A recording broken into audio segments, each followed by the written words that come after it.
6:31 p.m. and this is the Borough Council work session for Westchester, August 18th, 2026. We will start with the Pledge of Allegiance, and Bernie, why don't you? Sure. All rise and honor America. Happy birthday. Pledge of allegiance to the flag of the United States of America and to the republic for which it stands, one nation, under God, indivisible, with liberty and justice for all. All right, we have a few announcements. A, announce the purpose of July 27th, 2026 executive session, and that was for legal matters. Announce the purpose of the August 6th, 2026 executive session. That again was for legal matters. Item C, there is a public hearing on August 19th, 2026 at 6:30 p.m. And it is an ordinance of the Borough of Westchester, Chester County, Pennsylvania, amending the Code of the Borough of Westchester, Chapter 112, titled Zoning, to amend Section 112-202, to amend the definition for retail store or shop and to add a definition for tobacco store/smoke shop. Section 112-304C, to add a tobacco store smoke shop as a use permitted by conditional use in the town center and commercial service districts, and to add a new section 112-917 to adopt regulations for tobacco store smoke shops. Item D, announce public hearing August 19th, 2026 at 6:30 p.m. An ordinance of the Borough of Westchester, Chester County, Pennsylvania, to prohibit the sale, manufacture, and public use of kratom-derived products, and concentrated 7-OH substances within the borough. Item E, announce public hearing August 19th, 2026, also at 6:30 p.m. We'll be multitasking. Amendments to Chapter 104. Item F, the Westchester Borough is participating in a friendly food fight with East and West Bradford Townships from July 1st to August 31st to collect non-perishable food items. The collection site is in the lobby at Westchester Borough Hall. Item G, the Borough of Westchester will be closed on September 7th, 2026 for the Labor Day holiday. And of note, trash, recycling, and yard waste collection will be pushed back one day from normal collections. Item H, we are going to acknowledge the employees' years of service. Josh Moran, 5 years at Taylor Run. Are you here?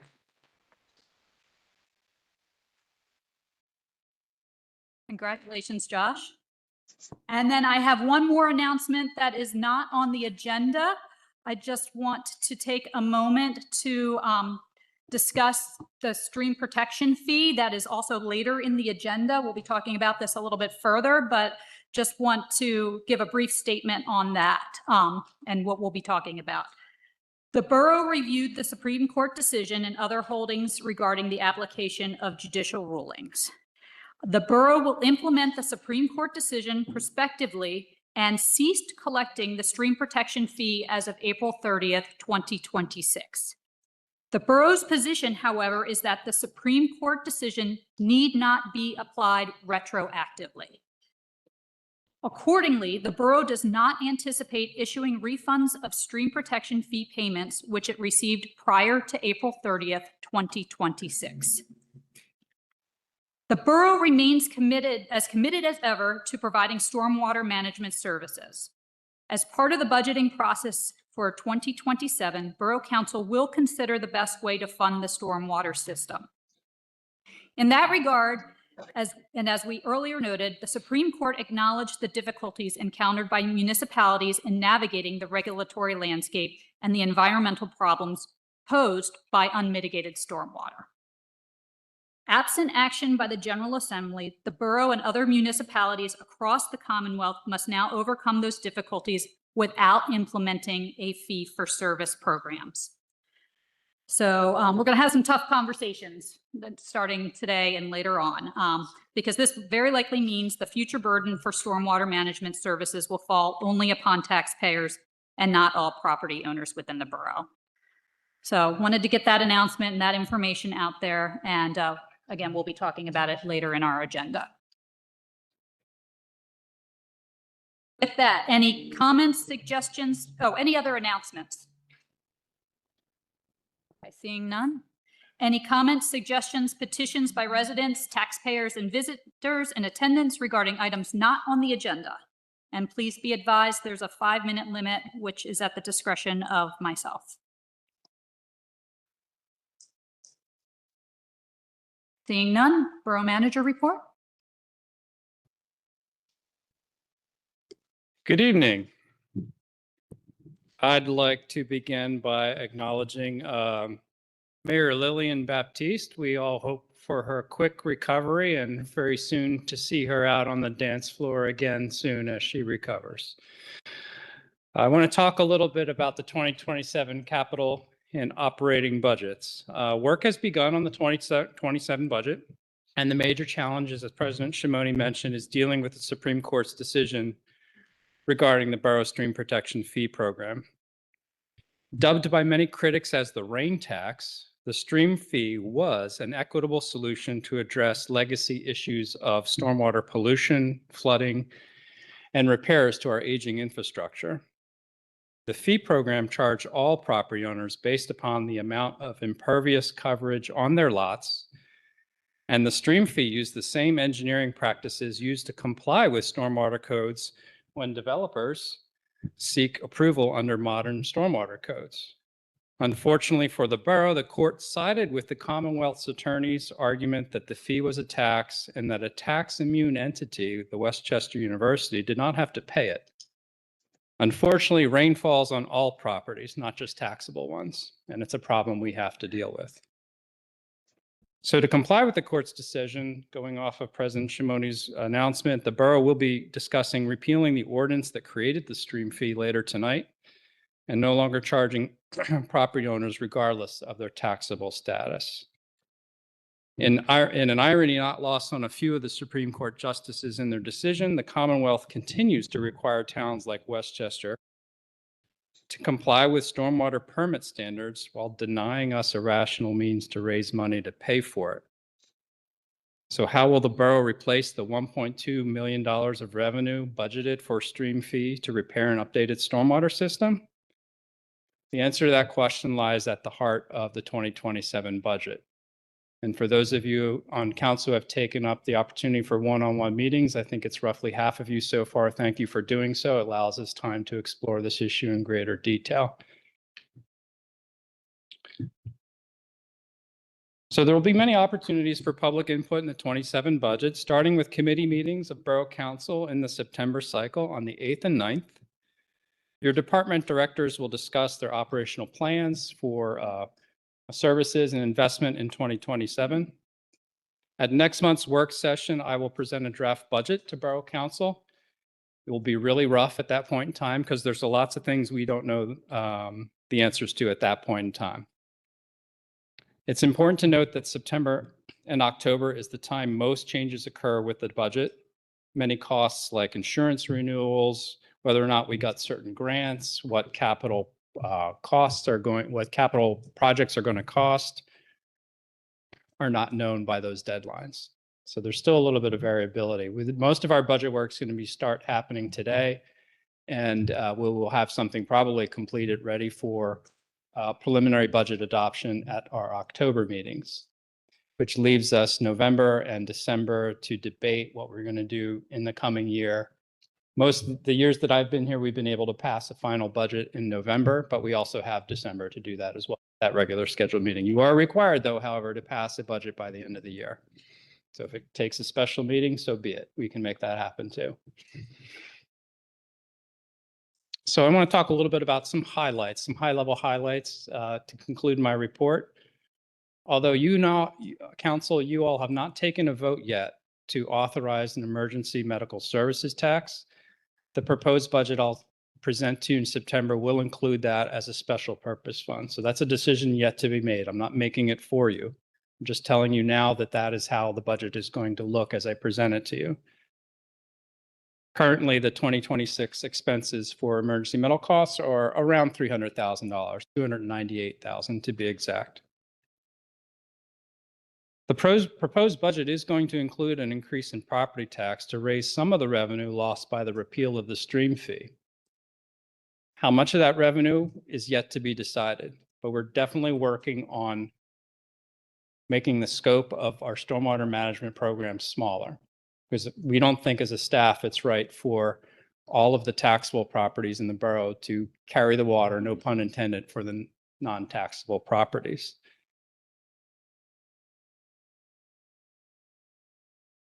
Currently, properties that had less than 3,000 square feet of impervious coverage paid anywhere from $40 to $220 per year in stream fees. Properties with more than 3,000 square foot had a custom calculation to determine the fee.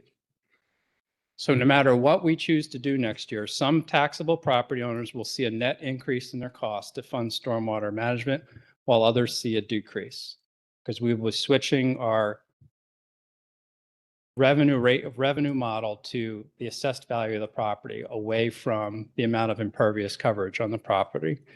There's no way around that inequity.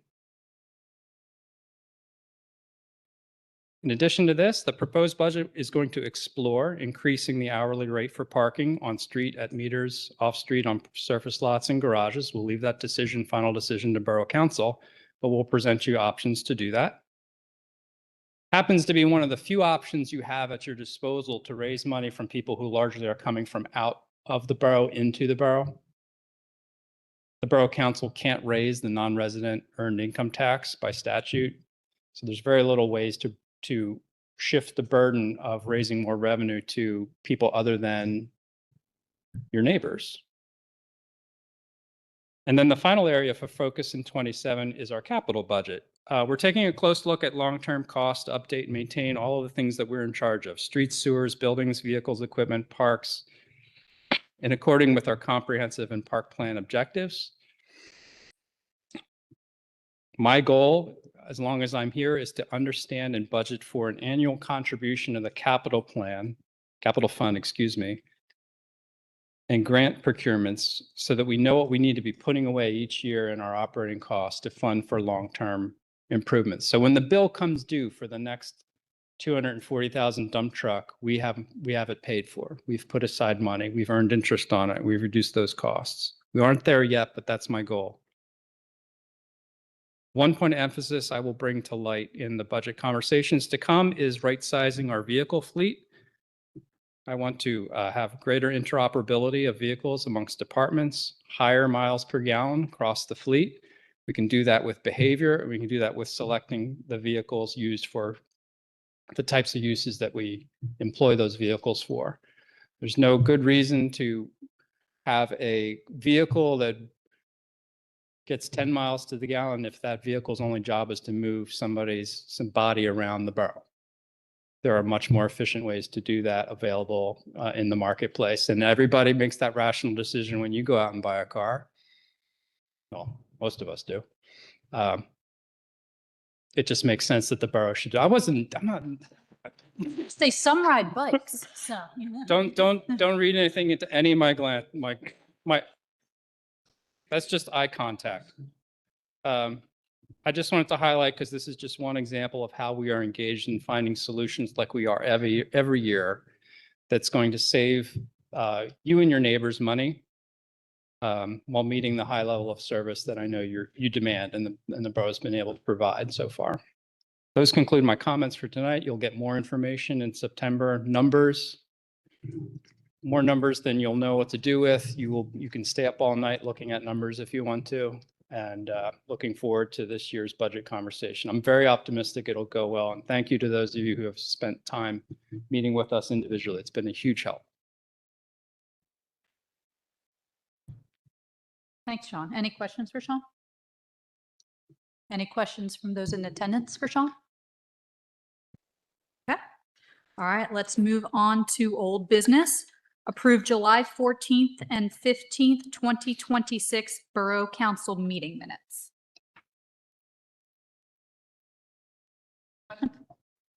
No? Any questions from anyone in attendance? No. All right, so we can put that on consent. All right, this is actually new business, but it's under the old business. discuss the use of gas-powered leaf blowers in the Westchester Borough. So I'm going to hand that over to Jerry. Okay, thank you, Madam President. So I'm sure a lot of you are aware of what's been going on with leaf blowers outside of Westchester and around the country, actually. Gas-powered leaf blowers are banned in over 200 municipalities around the U.S., including several towns in the greater Philadelphia area.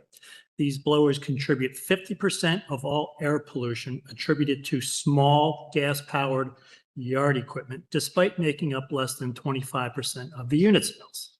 One study found that running a two-stroke engine for 30 minutes generates air pollution equivalent to driving a pickup truck over 2,000 miles. As importantly, noise pollution is the second most important reason for bans on incentive for bans or incentives to transition away from these products.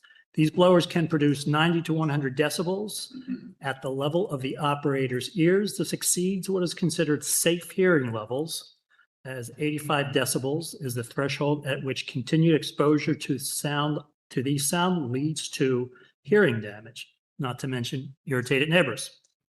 Electric-powered leaf blowers are non-polluting and generate significantly lower levels of noise. Current models widely available in the marketplace today match or exceed the performance of two-stroke gas-powered versions. With each new generation, electric blowers offer incremental performance improvements over the previous. Distributors of gas-powered versions increasingly limit their offerings to shift the sales focus to electrically powered variants. So if you look at Ace or Home Depot or all these other places, they're de-emphasizing the gas-powered ones. Other regulations include noise levels capped at 65 decibels, roughly the level of sound of the interior of a car at 60 miles an hour. So what we are proposing is to mimic what has been done by a lot of municipalities around to allow owners of gas-powered blowers some time to recoup their investments in their assets. The approach is to phase in limitations on the use of gas-powered leaf blowers, initially limiting their use seasonally to the seasons of high need, for example, autumn when the leaves are falling, obviously, and spring for that post-winter cleanup. But the eventual goal will be a complete ban of their use. We haven't defined exactly when we would hope this to happen, but the presumption is this would start in 2027. Phasing out the use over time so that by 2030 or 31, they would be banned completely.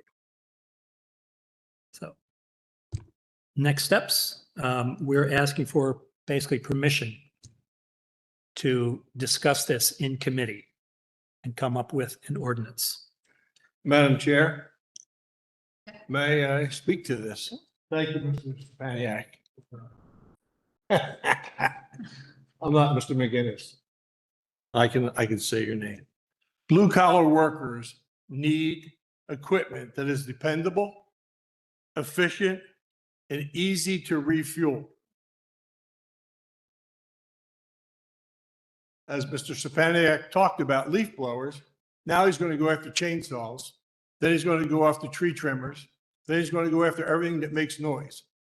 Every blue collar worker that uses an efficient gas-powered pool does it safely and efficiently and quickly. Mr. Stepaniak mentioned that there's so many municipalities have banned the use of the leaf blowers until they need the gas-powered leaf blower. Hence, Lower Merion Township, the last time a storm went through, the people over at Lower Merion banned leaf blowers until they couldn't clean up their streets or their highways. So they lifted the ban because it was convenient to do. And then after Lower Merion was clean, they reinstated the ban. Like, come on, guys. Why are you picking on the people that do what we don't want to do? Full disclosure, my house is 20 feet wide by 60 feet long. And I used to have all gas-powered equipment because I thought that's what you were supposed to do. As each piece broke, Home Depot is my best friend, Ryobi. I have all Ryobi tools and they're all battery operated, but they're a pain in the ass to charge because if I don't remember to charge the batteries, I can't cut the grass. If I had gasoline, I put it in the unit and I would use it. Gas powered, oh, what I did see in Lower Merion was during this ban, because I couldn't believe that really intelligent people would do something like that. I went around and started looking at the landscapers. They were carrying gas powered generators to power the batteries. Because as the batteries ran down, instead of putting gas in the unit, they had to pull another battery off a gas running generator to keep working for that day. Are they noisy? Hell yeah. They're real noisy. Do they blow a lot of dirt? Absolutely. That's why contractors use them. It takes me twice as long with my electric blower than it does with a gas blower because everybody across the street, because they pay the people to do their property. I'm too cheap, Mr. Jingles. I do my own. They can clean up a property in seconds where it takes me 15 to 20 minutes to do it. Every construction tool makes noise. And if we start picking on leaf blowers, we better get ready for the next thing to drop. Chainsaw, backhoe, anything that will help the blue collar worker do its job efficiently and safely. Thank you, sir. So I'm going to offer you a rebuttal, Bernie. I like that. That's what we're supposed to do. So first of all, you say efficient. You use the term efficient to It's very describe these. efficient. They're not that efficient. So they're two-stroke engines. They're not four-stroke. So they're not as efficient. That's one of the problems. That's why they're that's why you emit so much pollution. Okay. So that's number one. Lower Merion hasn't instituted their ban completely yet. True. So it's But only it's only begun. Yeah, they So, they but my did. point here Yeah. is that they're giving all of anybody who's going to use them in the township time to transition. Most of those people haven't transitioned yet. So when you say they've rescinded it, well, they've made allowances because some of those people don't have the equipment yet. Okay. So I think, Very good rebuttal. okay, I don't play with it, but a very good rebuttal. yeah. And not that, I'm Oh, picking it's on, noisy. It's noisy. right, not that, My leaf blower, you can't even hear it. Yeah. Yeah. Oh, my leaf blower, you can't even hear it. I'm sorry. so Yeah. you say that. We're having a private conversation up here. You guys just happen to be here. I'm not picking on you personally, but when you say that your leaf blower can't keep up with the other ones, the gas powered ones, there are ones that will and can. I don't know how old yours is, and maybe you went for the cheapest model out there, Bernie. 1999. Jingles. Yeah, Black and Decker. Absolutely. So there are ones that will absolutely compete in terms When of you get it- performance. Point of order, When you get into commercial business, I think so. Madam President. Point of order. Look at you. Yes, Thank do you. you have any comments? Yeah, that you want let's to- go back to the initial request, which was to discuss this in committee, which I think is a fair request. We're not debating it entirely up here. We don't have all the facts. So I think that is actually what we're discussing right now, not our opinions on whether or not we well, like gas powered leaf blowers or not. I would say we might want to modify the next steps to your point, Brian, to Jerry.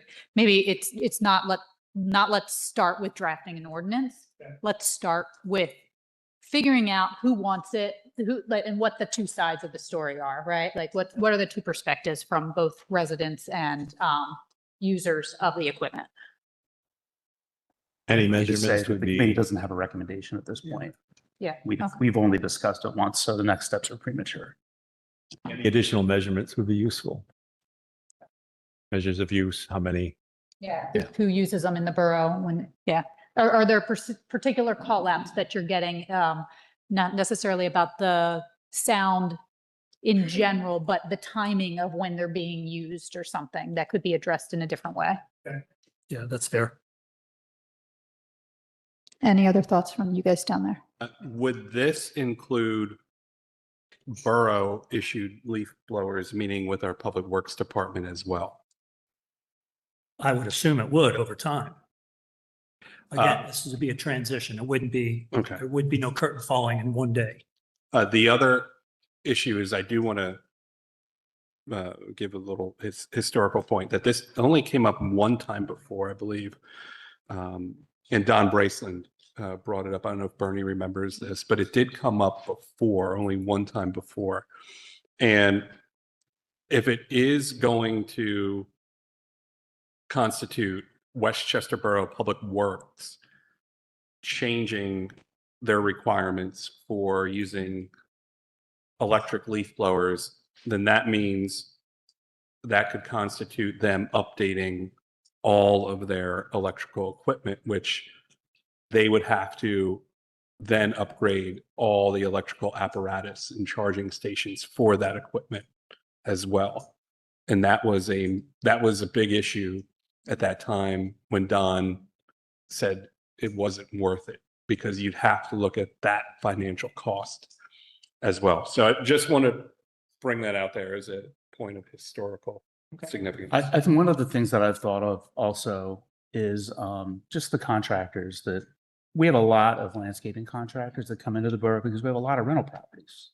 And sometimes we have a lot of vacant rental properties that need to be addressed in the summer months. Now, what we may find is that some of those contractors will be unwilling to come into the borough and work with some of our residents. That creates a situation, a supply-demand situation, right? Where if we're banning gas-powered leaf blowers or gas-powered equipment and only favoring battery the contractors that would operate by battery, then that could upset a marketplace. It could also create hardships for businesses, which is something that I mentioned in our initial discussion on this. And I actually did reach out to a couple of people from the bid, and they are very against this.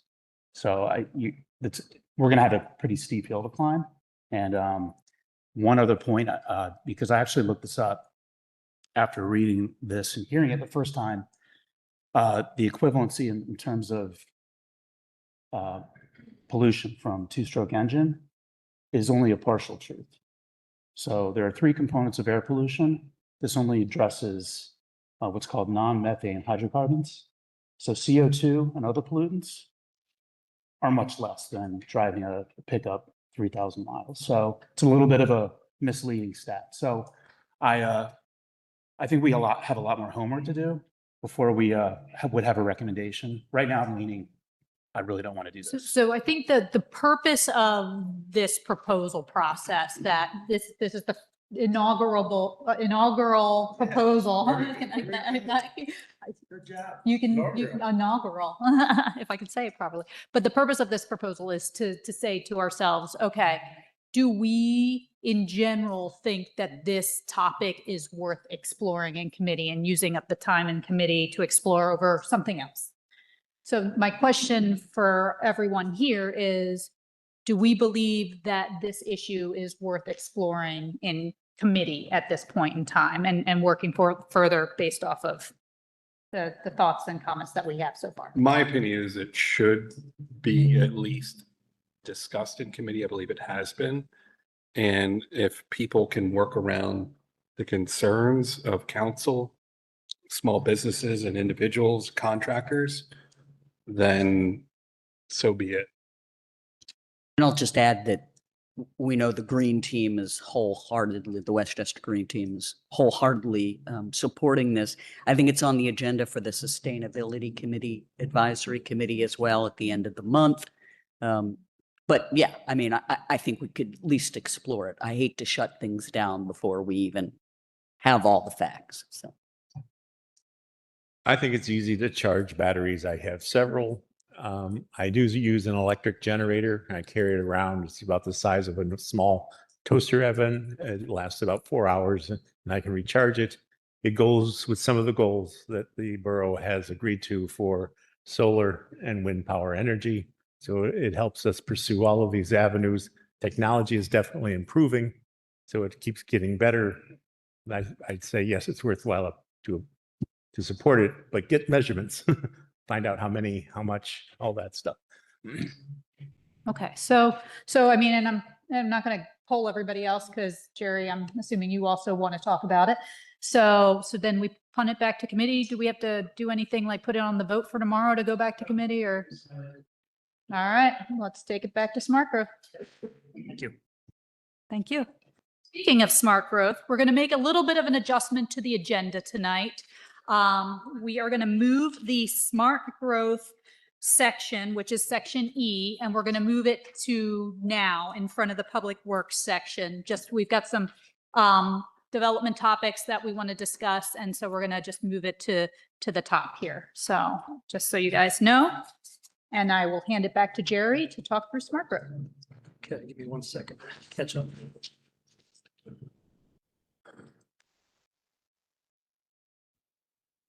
Okay, first one in smart growth is a motion to approve a resolution to approve the preliminary land development plan for 410 South High Street.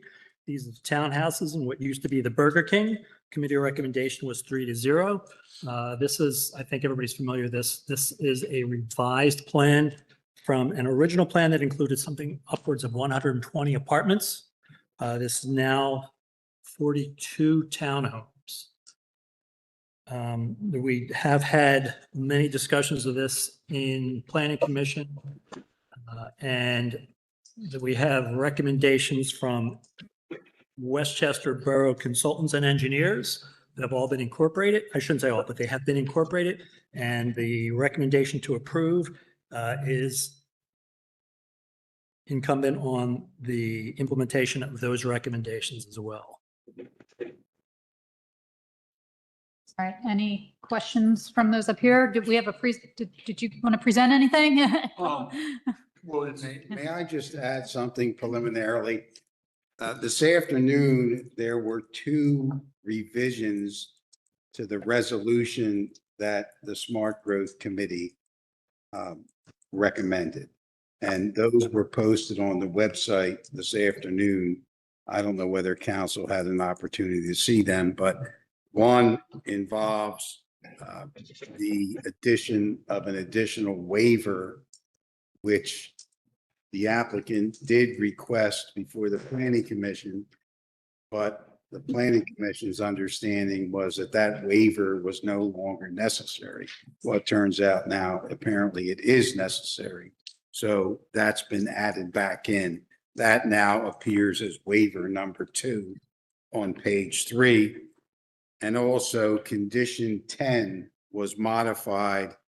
It's essentially the same substance, but it's more specific.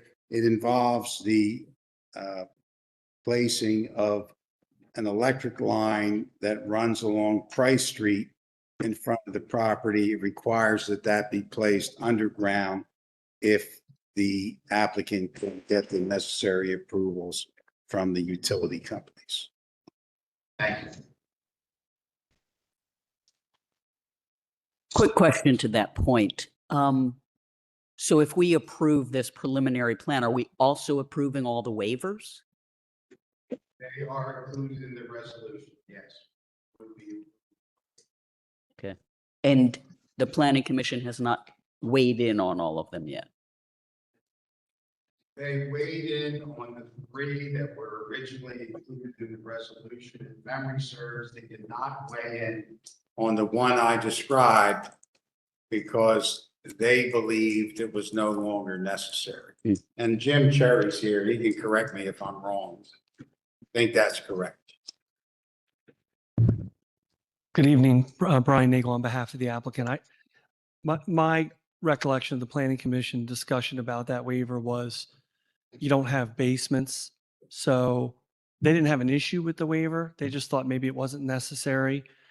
But in further discussion, they may have basements in some of the units, so that waiver is necessary. So they did look at that. I think Jim would agree with that. What was the waiver for? For the basements, is that? Stormwater management ordinance requires that the bottom of infiltration facilities be below the basement floor. There's some units where that's, some infiltration facilities where that's not. Oh, I'm sorry. So that's the waiver. And one of the conditions of that waiver is that the developer will do waterproofing and install additional measures to make sure there's no water infiltration into any basements or into the footers of the dwelling unit. So Jim, you are out there. Can you come on down for a minute? And if you could speak to Jim, to the overall plan. Okay, we're Sure. going to waterproof those basements, but does it impact the overall water? Sure. First of all, Jim Cherry, Westchester Borough Planning Commission. We were not concerned at all about that waiver, supporting that waiver on behalf of the applicant. It is incumbent upon themselves just to have a better product that they do provide waterproofing or anything close to it. So it was really just a dimensional issue that was kind of tight on that site relative to where that underground retainage was located. So it doesn't interrupt like the flow of the water to get to where they thought it was going to get to now that we have a basement sitting. No, it's just the proximity to a structure is a little bit closer than it ideally would be if this site was larger. Mr. Jerry, good evening. Yes, sir. Good to see you again. Good to see you as well. The basements being waterproofed. Did the applicant provide to you how they're going to do that because of hydrostatic pressure and also with French drains to make sure that there's waterproofing floors and walls below grade last a short time if the hydrostatic pressure is too great? Sure. And then you have leaky, smelly basements based on water intrusion. Yeah. If I can interrupt on that, that would be handled during the building permit stage, not during the plan review, because that would have to meet all IBC and IRC codes. For those of you in the room, that's Aaron Feet, our building and housing director. A ventriloquist. He's he's Sorry. virtual this evening. Good evening, Mr. Flood. Yeah. St. Peter, you dropped in here like I didn't even know you were there. I apologize for not announcing myself. That was, if we're Well, looking at the waiver and you didn't think there was a problem with the waiver. I don't see there's a problem with it. I think what's helpful is the applicant did provide floor plans for those units. So there's 28 individual buildings that are all attached. There's 14 of them are single family homes. 14 of them are, well, in colloquial terms would be a duplex or a stacked. The ground floor of all units are made up of a garage. So that's the lowest level. So that when we're talking about a basement or what's below grade, there's a partial area of that lower level, primarily up towards the sidewalk area that may be below grade just based on topography. So basically, it really can't be finished because it's on grade, except for the basement areas, which. That lowest level will have some stairwells and some access that'll have some finishes, but they're not necessarily occupied spaces. Okay, thank you. All right, now I know there was like an extensive presentation at Smart Growth last week. So I don't know if anyone here needs to hear any of that. Does anyone have any other questions that you want to ask? I just have a comment, and it was on the second change, the other red line here, because we did hear about the putting the electrical underground, and that was still in there, but I guess there was a couple things that were added around the signals there. But the other piece was there before around taking the above ground lines that are on poles and putting them below, as long as PICO will allow that. The condition originally said they would place the electric lines, here I go again, the electric lines underground. But I went out there and looked at it today, and there are electric lines going to the signals, and they're also feeding 2 streetlights. For some reason, 2 streetlights on High Street are being fed by that pole on Price Street. So the idea is to try to remove that electric line in totality and the pole, and then feed those facilities from the High Street underground facilities that are already there. Yeah. And 9737 requires that all utilities be placed underground. So all of the utilities within the new development, all of the electric, all of the water, all of that is below grade. We were looking primarily just at just along Price Street. There's one wire by itself, not the ones that run north, south along the west side of the property, but just the one that runs along Price Street. It's really just a standalone powering up the traffic light. And so we're looking to kind of clean that up because when they're doing this development, this is the opportunity. If we don't clean it up now, another 100 years will go by and it's just that one wire powering one traffic light. That should have been pulled from the other side, or there was unnecessarily a lot of gymnastics that are not necessarily. So what does this done. new waiver do or allow? That's not a waiver. That was one of the conditions or one of the, that's within our recommendation letter that we asked that one utility wire be addressed. And if now we we're could saying place it that- doesn't have to be. No, I'm saying it has to be. Okay, so it's still. I so would what's like the that to be. change? I don't understand what the. Well, the change was to clarify that that did not include wires that run north-south along the west side of the property, nor feed the development just to the west of it. So those wires on the west side of that block are still above grade. So, I just wanted to make sure that the applicant was aware of that particular yes. change. Okay. Yes. Well, they're aware that we clarified, yes. And it's really from Dean, High, and Price, it would clean up anything from the primary streets from being a visual pollution there. So, okay. I did send the revised resolution to Mr. Nagel, and he responded that it was satisfactory. Hi, Brian. Hi, Jim. So just to clarify the specifics of it, when the apartment plan that was referenced earlier went through, we were asked to go to PICO and say, could we look at burying all those lines, and it wasn't feasible. So when we came through with this plan, it was articulated at the planning commission that there is this one wire that Mr. Estee just described that runs along Price and feeds those lights. And if you go out and look at it, it's sort of kind of dangles separately and stands out separate from the regular stack of lights that's on the regular utility poles. So that's what we're talking about here. And the applicant agreed to go to PICO and try to get them to at least allow us to bury that one and make a direct connection to those street lights. And if they'll approve it, then the developer will do it. So that's what this condition, that's the meaning of this condition. That's the purpose of it. And to be clear about all of the new street lanterns that are the borough standard that runs around the three sides of this property, all of that wiring is below grade. So just to be real clear. So the one that feeds the existing light fixture may go away. So we'll see. I wonder why we didn't fix this wire when we just did all those improvements on High Street, right? Like. It's on Price? It's not on High Street? Okay, all right, fair condition, okay. All right, any other questions from anybody up here? Yes, I just want to comment, and it's comments I've made before, is that I'm concerned about the tight space within the area.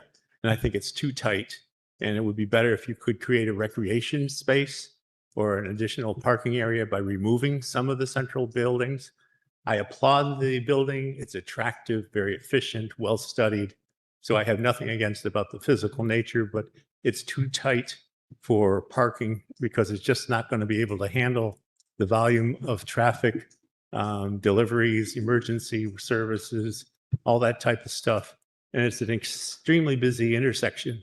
So having very tight parking spaces is going to interrupt naturally that intersection. And also, I'm concerned about the sidewalks.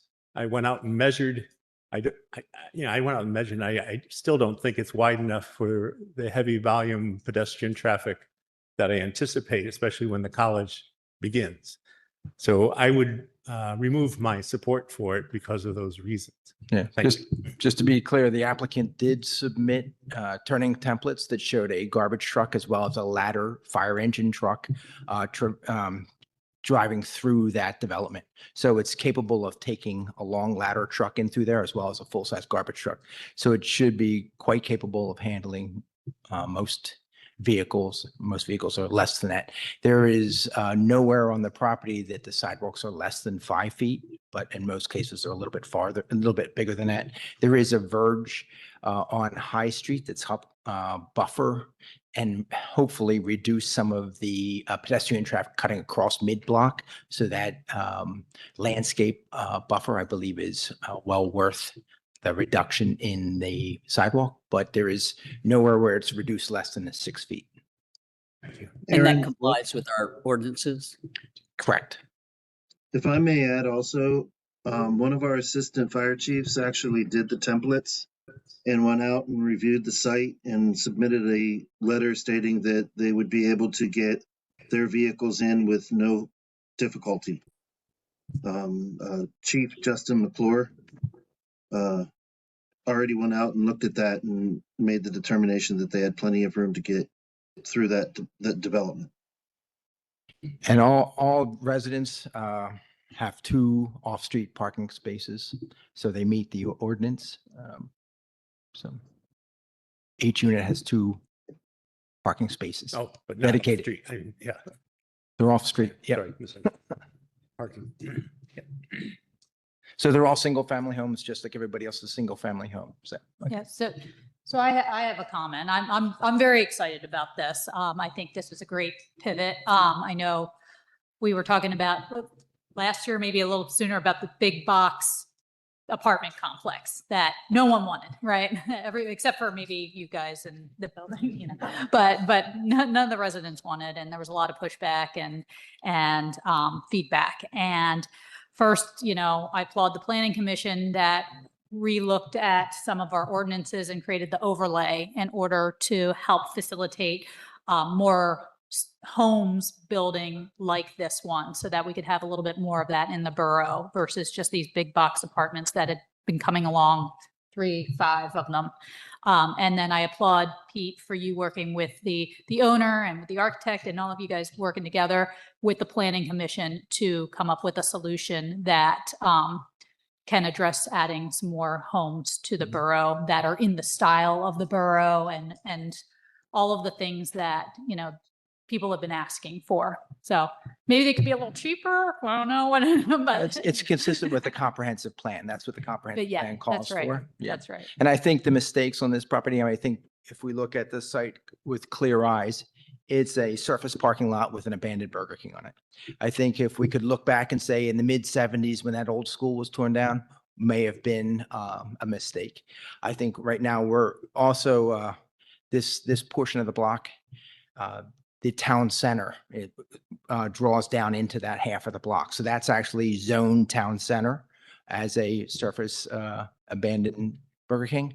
I think this development is much more consistent with what the comprehensive plan is looking for, and consistent with borough architecture and historic fabric. Okay. Yeah, the only downside for me is we're gonna have to find a new place for Shorty to go to the bathroom because she loves going to the bathroom. Madam Chair, can I speak to the developer? Mr. Stas, good evening. It's the first time we get to opine about the project, because if you're not on the committee, you don't get to hear all the ins and outs and all the details. You can only read so much. I do have a couple of questions for you, though. Sure. The new development, which is stunning, as the president said, and Mr. Cherry says it fits into our comprehensive plan, absolutely phenomenal. Is this development going to be a HOA development, or because they have interior housing on the property, or how's that going to be affected? Sure. Pete Stas, the core development, just for the record. Yeah, it'll have an HOA. The HOA would be responsible for trash, snow removal, taking care of the verge and the landscaping, the common areas. And the next question I have is that we're kind of giddy about it because we went from a gigantic Home Depot box to a neighborhood, which is so much wanted in the borough. once we give you, if we give you permission, or once we give you permission, when would you be able to put the first shovel in the ground? I mean, I'm waiting for St. Peter to jump in up there, Adam Frock. When would you be ready to put the first shovel in the ground for us? Sure. So we obviously, we have to go through final plan and work through the rest of the conditions from the consultants. So we would simultaneously after this apply for NPDS.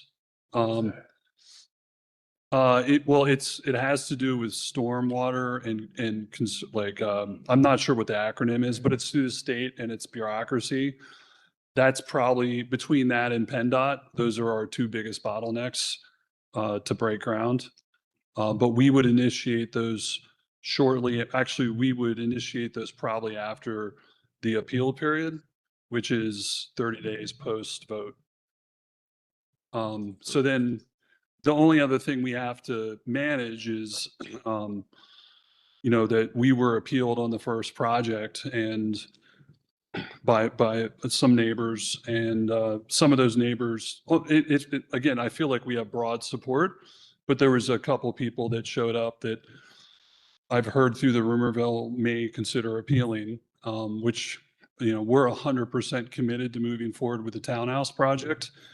It's incredibly frustrating if that happened. But you have the right to appeal in this country. And what that does to us is it, by default, and Brian can weigh in if I'm wrong, but it's about an 8 to 9 month delay. And we just have to sit and wait until we get to that point. One of the things I mentioned this summer which not, I think some of you were here and some of you were not on council, but we brought up this idea of a townhouse overlay. And one of the things is we're the equitable owners of the land. We don't own the land. We have a contribution agreement with actually the brother and sister of the fella that developed the land after it was demolished I think it was demolished by the RDA. So they're in their mid 70s. We went back to them and said, hey, we're in appeal process. There's some friction here with the township. And if we can get, our agreement with them was to develop an apartment building.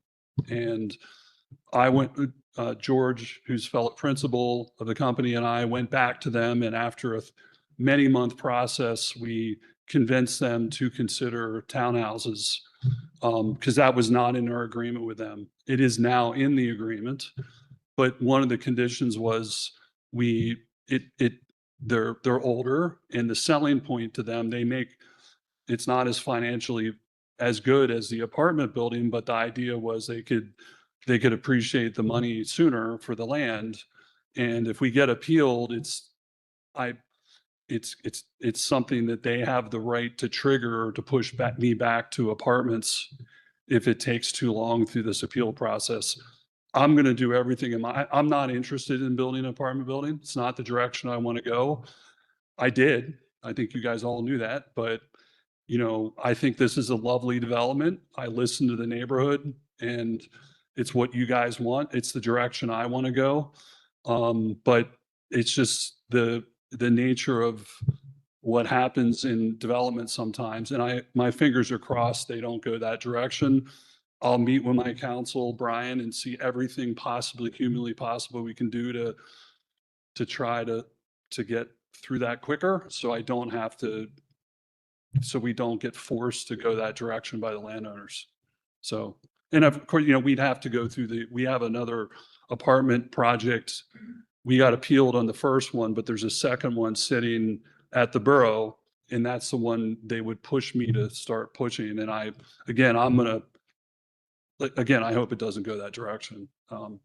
Thank you. I have a question for Mr. Esty. Mr. Esty, good evening. If someone decides to appeal like they did last time, would it be it's because I don't want something on that property? Or could it be frivolous? Or where does the borough stand? Are we just innocent bystanders in this whole picture? Because that property right now is an eyesore because it's been sitting so long and it's detrimental to the quality of life in the borough. So what's the borough council's position if that gets appealed and has to sit for another year? Well, I'm trying to be optimistic and think it won't be appealed. I'm not sure why we're so concerned about that at this point, but the reason for an appeal must be that somehow the development does not comply with one of the borough ordinances or an ordinance provision. It can't be, I just don't like the development, so I'm going to appeal. So if the appeal is based on that kind of thinking, like I like a vacant lot better than 42 dwelling units, then that's probably a frivolous appeal. And the developer would request that the appellant post a bond to cover their costs in the event they lose their appeal, the appellant. So, and in that circumstance, we would support, we meaning the solicitor's office, would support the decision of the council and basically be aligned with the applicant at that point. Thank you. And that should have some sway with the court. Okay, thank you very much. Appreciate it. All right. Any other questions from anyone? All right. Any questions from anyone in the audience? Oh, Darrell Cook, South Walnut Street. When was the last traffic study completed, and has Borough Council reviewed anything done in the last 3 years? And number two is, if you haven't heard it from me before, the development with no guest parking, I don't think is a good plan. I think we need to change something in the future. I hope no one gets too upset when they get blocked in. I see a big problem. Thank you. all right. And any other comments? Yeah, Brian, did you?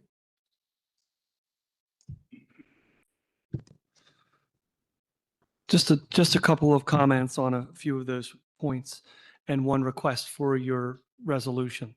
The first would be, Mr. Stas mentioned that anybody has a right to appeal. I'm going to draw on what Mr. Esty said, and that you have a right to an appeal. You do not have a right to a frivolous appeal. So that won't be taken lightly if that occurs.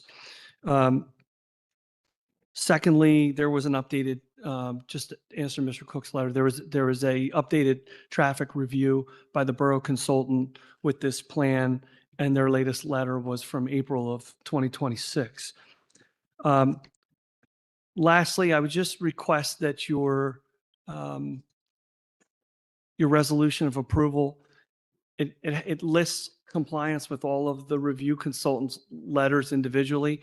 It does not list the borough architect letter, and there's an updated review from the borough architect dated today, which says that we appreciate the applicant's continued development of the design following review of our initial letter, and believe that through further consideration of minor modifications noted in the August 18th, 2026 update letter, the project will be in substantial compliance with the Westchester design guidelines. So I would just ask that that be included in your resolution of approval, that the council's determination is that the project is in compliance with the design guidelines and the requirements of Chapter 112, 916. So if that could just be included in the final resolution of approval, that would be, I think, appropriate and appreciated. And with that, we would just ask that Borough Council grant preliminary land development for the project. I think the architect is in here. Carol Jean Quigley. I think it's very difficult at this point to add anything further to this resolution. I'm not sure how it was generated, but I received the letter that Mr. Nagel's talking about at about 4:30 p.m. this afternoon. the letter actually says from the architect is if you make these changes, which are listed in the letter, then the plan will be in substantial compliance with the design guidelines. And again, I'd ask Mr. Cherry to help me with this, but I believe the planning commission looked at the plan, reviewed the borough architect's letter, and decided that the plan was adequate based on that letter. And that's why condition 7 is included in your resolution. And it also says the final architectural plans for the proposed development shall be approved by Borough Council pursuant to section 112-916C of the zoning ordinance prior to final land development.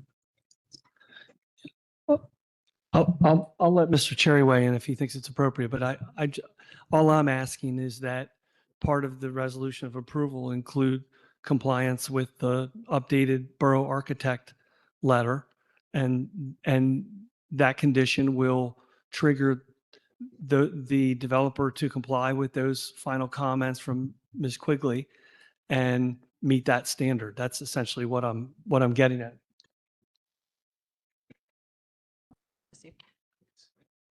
I'm not sure if my letter's in there for recommendation, but it was item number 5. Just like the Chester County Planning Commission's review, TCA, Pinoni, RVE, Tree Commission, and the Borough Architect, they're all listed as conditions within our recommendation letter. So that was, Tom, I don't know if you have that letter in front of you, but I think it was item number 5. So, That's condition 9. okay, Condition 9 says- of the resolution.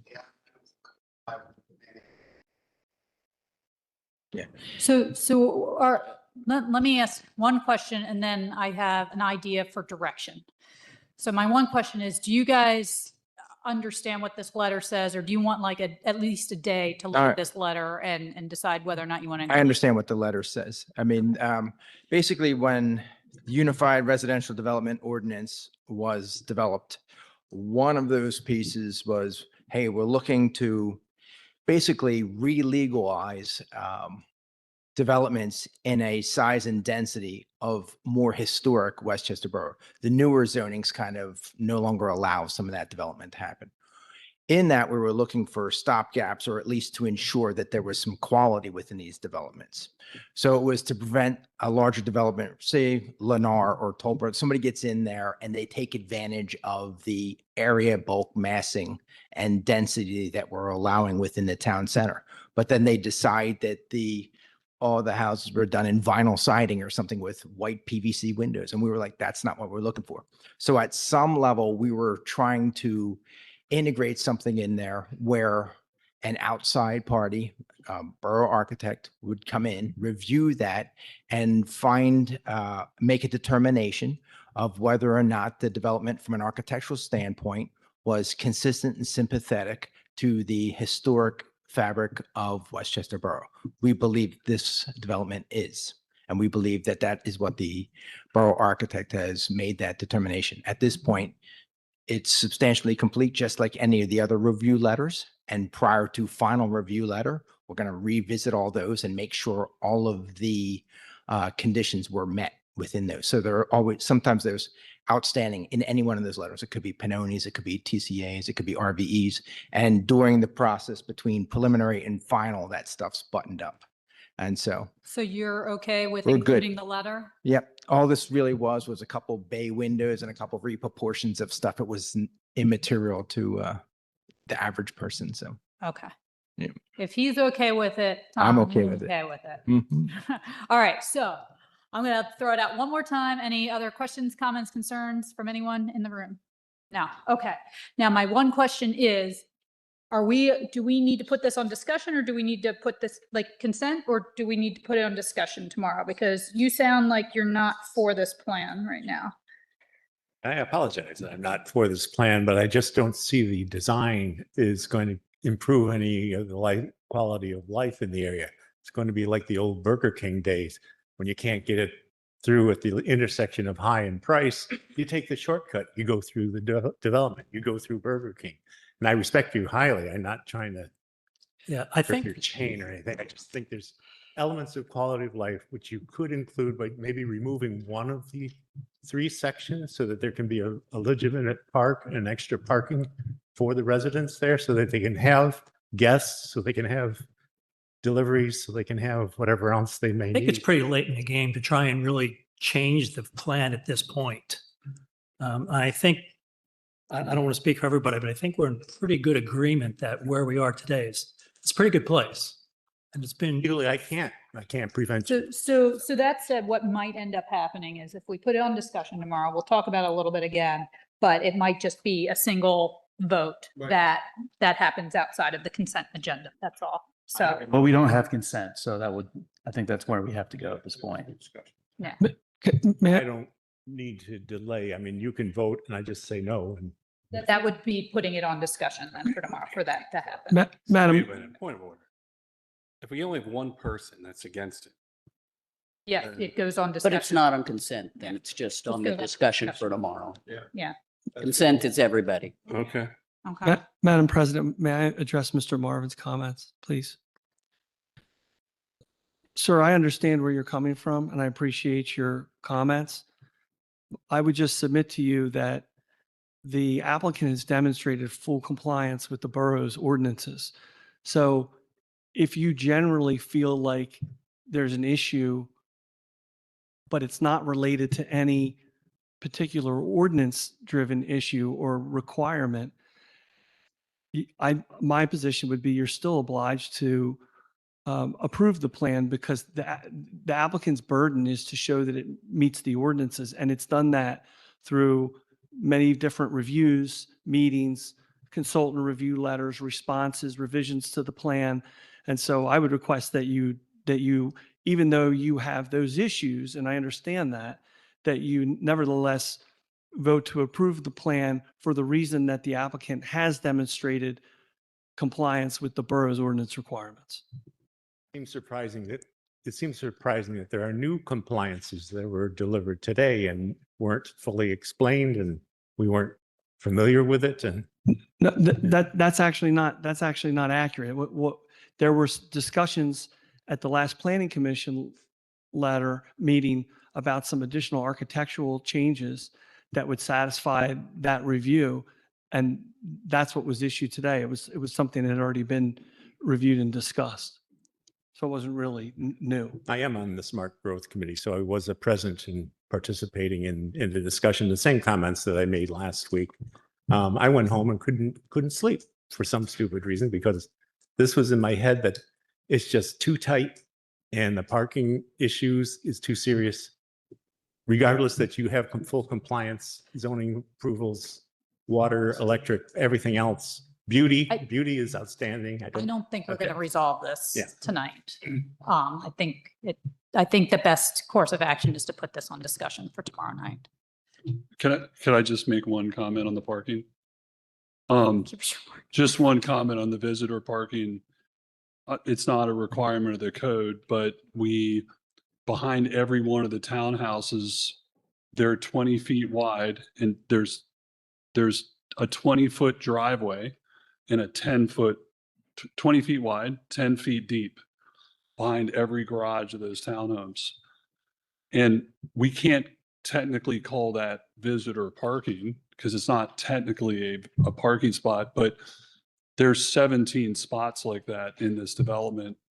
So I just wanted to point out there is a fair amount of space in the development where an Amazon truck could pull, or if someone was coming to visit for an hour, they could park behind the garage of that townhouse, which you see in alleyways all over the borough. So I just wanted to point out that there is a fair,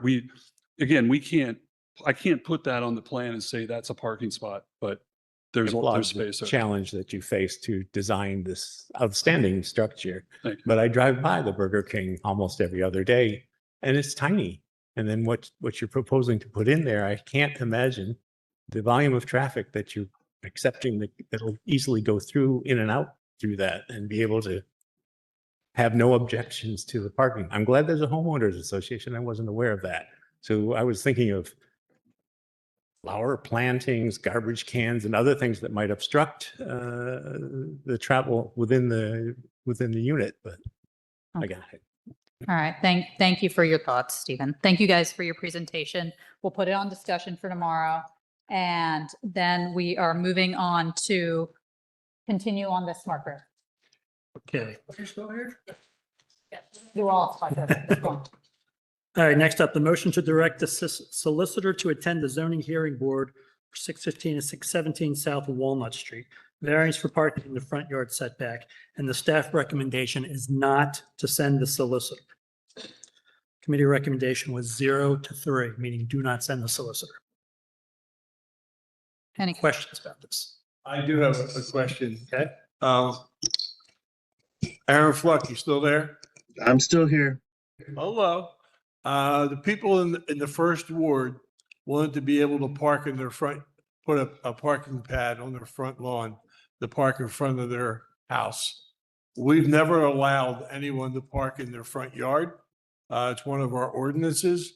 How are we getting around letting people park in their front yard for this thing? I park in my front yard.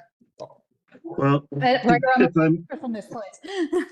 if I may be completely upfront, we denied the approval for the parking spaces because it does not meet the current zoning ordinance. We did recommend that they do go seek a variance to allow this. And there are some difficulties with this property that don't present themselves with most other properties. There are other properties in this borough that are similar, but not the same. One of the issues is that they are technically have 3 streets, and all 3 of those lines could be considered front yards. However, only 2 of them are on principal streets, which would be Willow Alley and Walnut Street.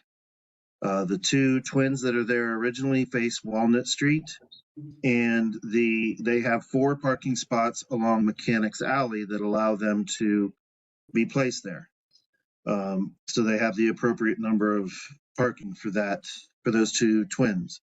They're looking to install, I believe, 5 townhouses along Willow, which would make that a principal alley because it has properties that abut directly off of it and are the principal means for which the vehicles gain access. But because of this, they need to have enough sight line at the corner of Mechanics and Willow, and to allow for people to see things properly, you have to eliminate 2 of the parking spots. That's why they want to move it up to closer to Walnut. It still would be obstructed from, it would be behind the front line of Walnut Street and of those 2 twins, but it technically would be in the front yard of Willow Alley. That is, when I look at this, I look at it as being, what is the fullest development, that's potential development in this property, and I believe that they have reached it.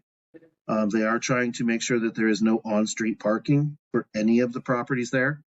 And this is the best solution that would allow it to occur. They're also going to be surrounding that with a garden wall or a brick wall that will have some archways in it that will not only help to prevent that from being seen from Walnut Street, but it'll also help it for them to store their trash cans in appropriate manners that they're supposed to. So in this case, it's you the start best. your conversation with you objected to the entire situation by ordinance parking in the front yard. And why would Smart Growth not want to have? It seems like you're trying to accommodate a new set of townhouses by allowing people to park in the front yard, which we wouldn't allow anybody else in the borough to do. To be honest, they don't actually have to have those 2 parking spots. They would like to have them to make sure that nobody has to park on a street. So they could move forward with the development without those. My response to them was, if they want to keep the 2 parking spots, then they would have to get a variance. I, as the zoning officer, whatever I want or don't want, doesn't matter. I have to read everything as black and white. So whatever the ordinance states, I have to enforce. The only people that can make a change are the zoning hearing board. So that's why I advised them to go to them and to tell them what their hardship is. It explained the purpose for it, and it would be their determination if needed. I don't think we need to send a lawyer to this because there is nothing in this that I can't present to the board, that I can't, answer the question for. And it really is a point of wasting the lawyer's time and the budget for ending them. Thank you. Yeah, so I guess the question is for both this one and the next one, Aaron. Are you going to argue, even though it was denied, that it should be granted, that there's reason to grant the variance? I think that's Bernie's point. Are we going to be supporting this as a borough if we don't send a solicitor? I personally cannot support or go against it. I just have to state the facts that are presented. If they ask me if there is a hardship that is to be met here, I have to answer affirmatively because there is a hardship. I mean, I just have to be truthful and fair, treat everybody the same.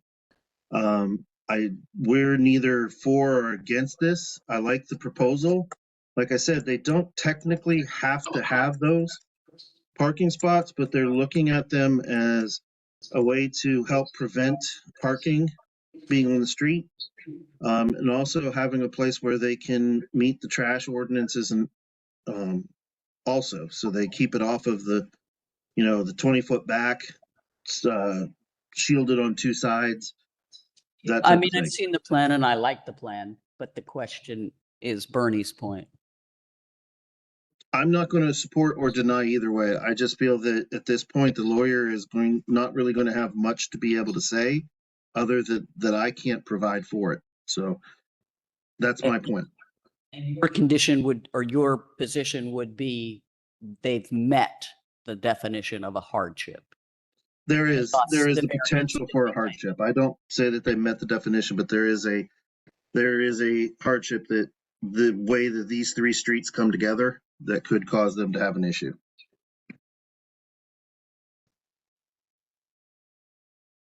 All right, any other questions? Just a thought, because is your concern that more people be parking in their front yards? And so, I mean, I think I'm sorry. I think that just by this process, I mean, the zoning hearing board, a variance is not a precedent from what I understand. It's a single decision for an exception. So I don't Correct. think because one property met hardship, and we just went through this on Church Street, right? The same thing, same outcome. Like one particular hardship request does not open up the whole world to parking in the front yard. So if that's a concern, I'm not concerned about that. I saw the plan. They're accessing through Willow Alley, is that correct? Yes. Yeah, so they're not coming in through Walnut Street into the front yard, coming in from the side. And I do think it's a unique situation. I've been down there, I looked at it, saw the plans. I think they're making a huge improvement to that area. And they're also, in part of this is they're not going to get street parking out of this. So they won't be double dipping.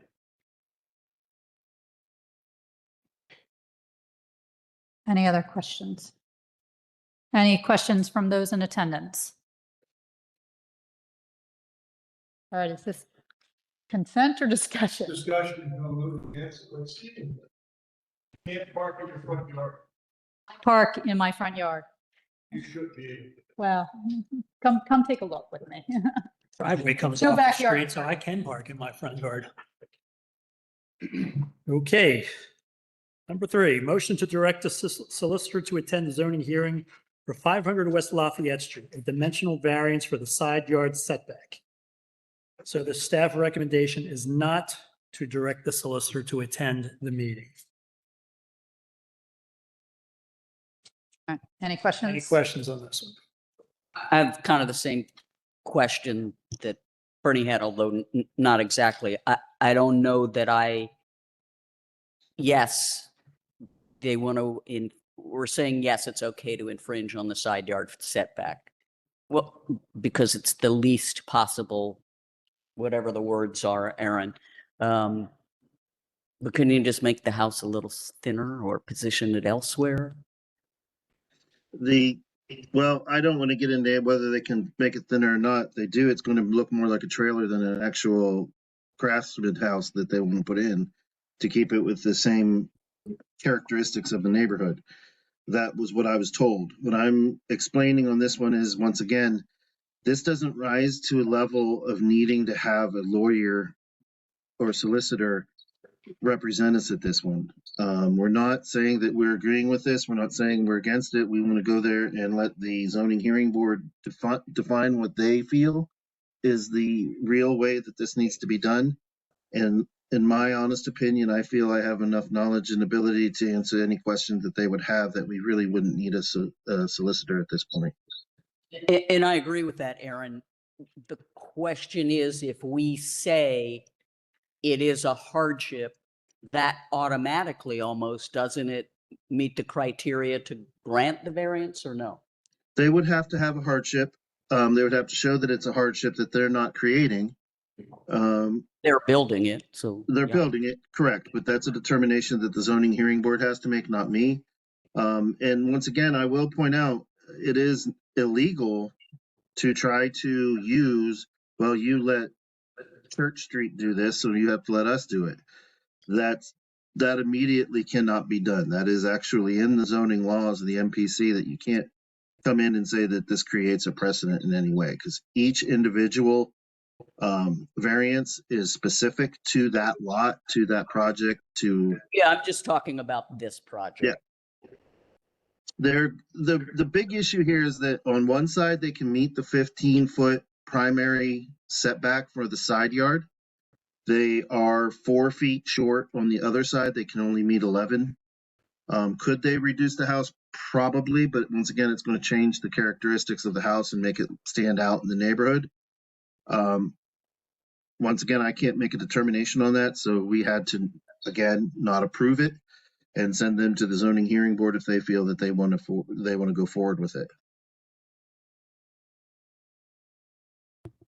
Any other questions? So again, just to reiterate what Aaron has said repeatedly, we're neither supporting nor denying. All right, we're not opposing. We're not saying it's great. We're not saying they deserve it. We're just saying, should we send a solicitor to fight it? And the recommendation is no. Okay. Can we put this to consent? Yeah. Okay, I am 1 for 4, I think. This motion, just to clarify what's happening, this motion will go to the consent agenda. It will be edited to read, deny the motion to direct the solicitor to attend the zoning hearing. And by approving the consent agenda, you'll approve that. Correct. All right. Next up, motion to approve minor edits to Chapter 66 ordinance and direct the solicitor to draft an amendment to the ordinance. Current ordinance has minor issues with deadlines that need to be rectified for more efficient enforcement. Committee recommendation was 3-0. Any questions on this? I see none. Public comment? None. Okay, let's move that to consent. Number 5, motion to approve HARB applications. There are 5 of them. Consider motion to approve the July HARB certificate of appropriateness. The first 4 were, and I will go over these briefly, but the first 4 were recommended by the committee. The last one was not, pending an additional drawing or picture. So the first one is for 122 South High Street. There is a railing. The pictures were in the packet. Number 2 was 143 West Gay Street. There was a hanging sign. Number 3 was 200 North High Street. There's an awning over the Univest that they want to expand. And number 4 was 20 West Market Street. There are HVAC, you want to install HVAC equipment, split systems, 3 different units in the back of the building.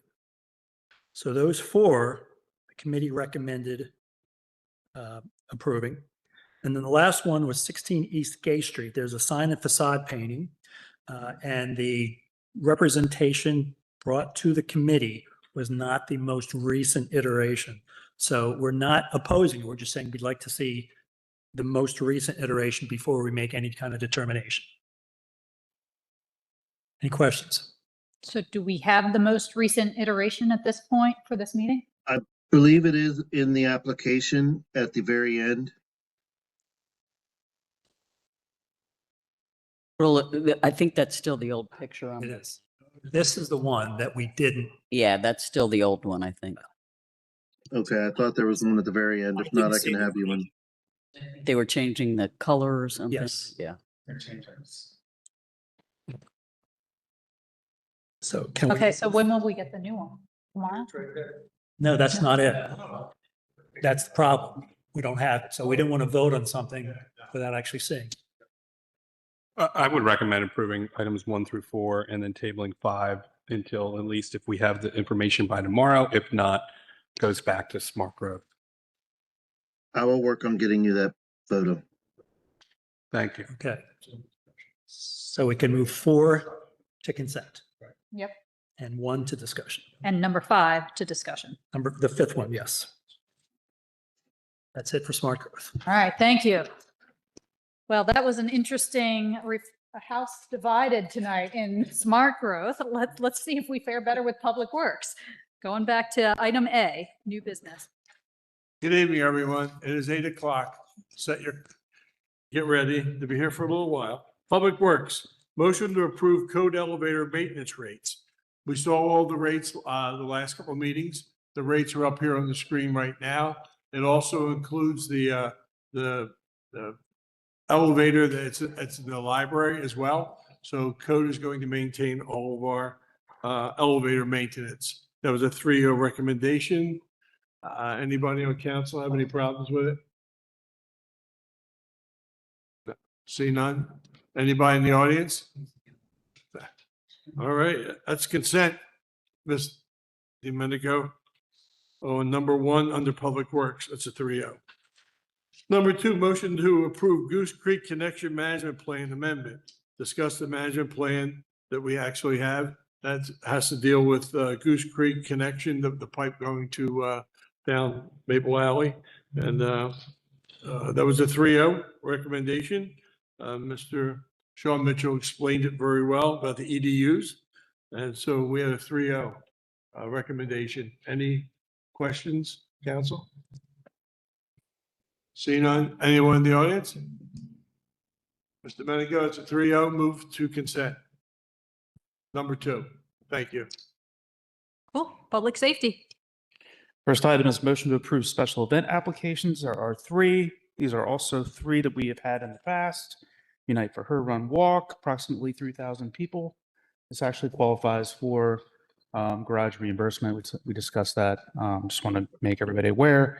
The Veterans Parade on November 8th and the Christmas Parade. And within the Christmas Parade application, we did have that $10,000 that the borough decided last year to contribute to the parade for public safety. So that was 3-0 recommendation. We'd like to put that on consent. Okay. Next item is a motion to adopt the resolution to approve the Chester County Hazard Mitigation Plan. This is a plan that is updated every 5 years. And by participating in this at the county level and contributing things like inventory, cooperation, as part of the plan, it gives us access to resources in case we actually do have a need for it. I believe Sean explained that we've actually had to use this plan before and we've gotten some FEMA resources out of this. So we would like to, this was a 3-0 recommendation to approve the resolution to be part of this plan again. I'm for that. It's just, Sean, in the future, I was watching another borough council meeting last night for another borough. And they kind of had a presentation on this. I don't know whether it was a county or somebody. So in the future, when we need to do this, maybe if we can, rather than having us read the 729-page document, maybe if we could get somebody to present a little more than we did, that would be helpful for next year or whenever this is up. 5 years. 5 years. All right. Your Put next that round, on your next round. calendar for 5 years.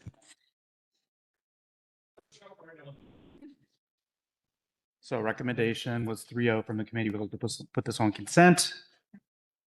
That is it for public safety. Okay, parking. We're on a roll. Keep going. Thank you. There are 4 motions which we're considering. The first is to approve changes to the special event parking, move the start time to 2 hours prior to the event. And it was passed by 3-0. Any considerations, thoughts?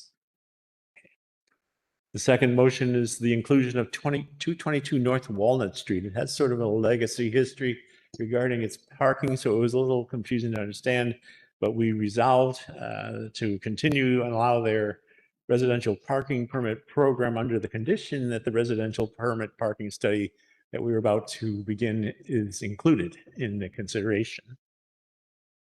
Confusion there? Good, good. Right. The next is the motion to approve a resolution to update the fee schedule and approve the policy for the New Street lot. It's a policy for monthly parking permits in lot from 8 a.m. to 5 p.m.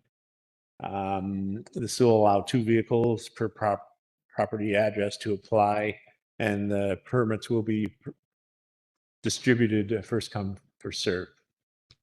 And we didn't have a problem with that. The last one is a motion to renew 2-year lease at Gay Street lot, the 79 spaces at the current rates. And we didn't have any concern with that. It would also be 8 to 5 parking. Discuss? Okay. Let's keep moving. Uh-oh. All right, finance, and we'll try to keep this, one brief. We did discuss this before. Consider public safety tax, raise funding for emergency medical services with a special tax, as Sean mentioned. This could be potentially part of the budget, as he is for this.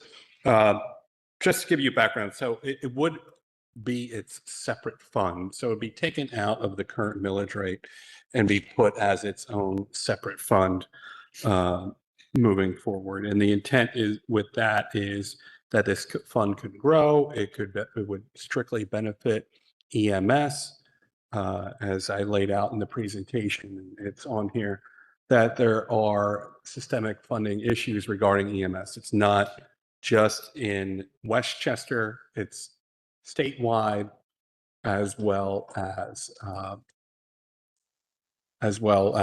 throughout the country here. So with that being said, I don't want to reiterate this, but if there's any further comment or public comment.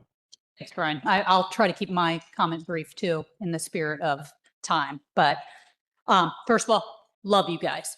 You should be funded, all of the things. My position on this has nothing to do with funding. I see this whole tax as trying to address a funding problem with an accounting change. And that's why I don't like it. I think there's other ways. We already are committed to funding you.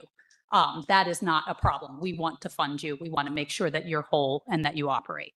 I just don't like this tax because it's a restricted tax. And I think it'll restrict our funds so we don't have flexibility if we need it.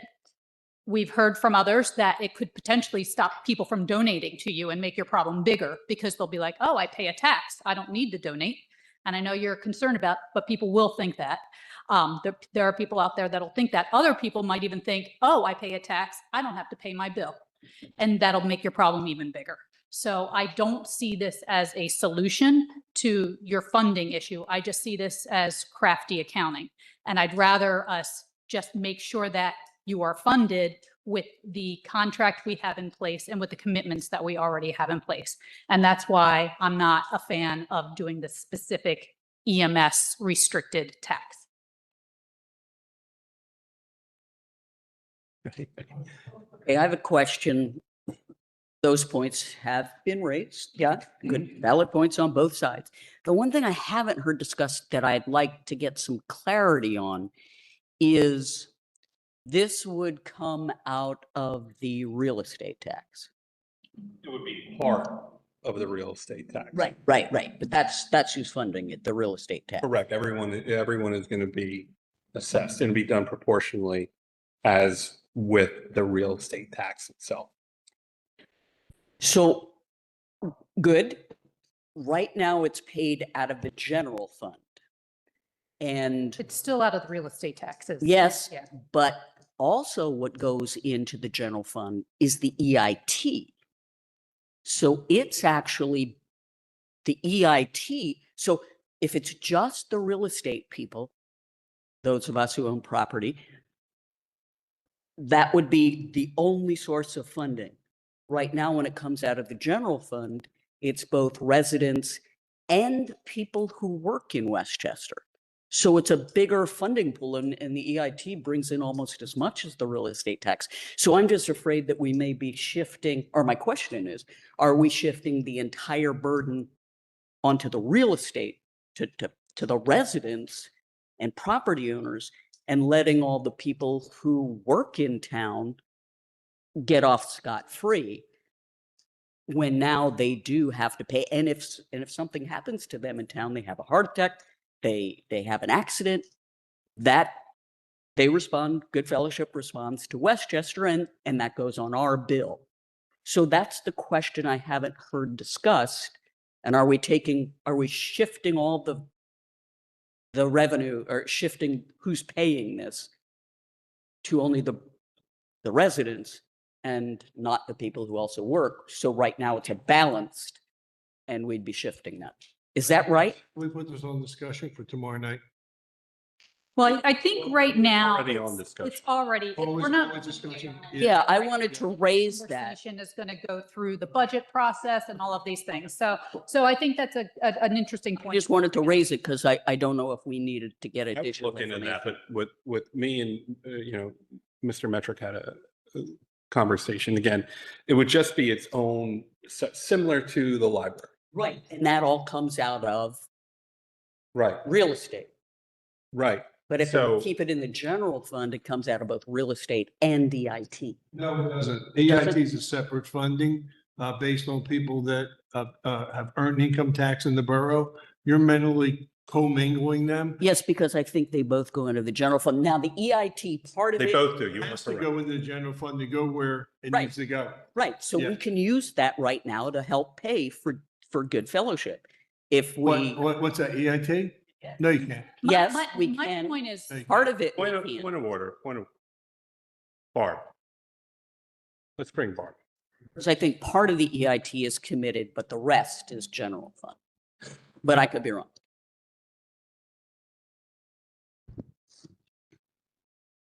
Do you want me to explain how we're going to I account would for it? Yes, like for you please. to explain. So we're going to send out a real estate tax bill that's going to say your assessed value is $100,000. And on that is going to be broken down into the groups that the real estate tax is going to cover. So you're going to have your EMS portion. If it is set at 0.45, that equals X amount of dollars. The amount that goes towards the library, it's currently set at 0.15. And then the debt piece, which I think is set at 0.29, and they'll all have values associated with that. When that tax bill and that check or that cash comes through the door, we're going to then transfer from the general fund, because the general fund isn't over, it's a big fund that encompasses a lot of different special revenue accounts. And that's that's how the EMS is going to be set up. So we're going to transfer that piece of that assessed value from that bill, that piece for that particular part will go into the EMS fund. And then when the bill comes in for Good Fellowship, we would pay it out of that. That's how we're going to account for it.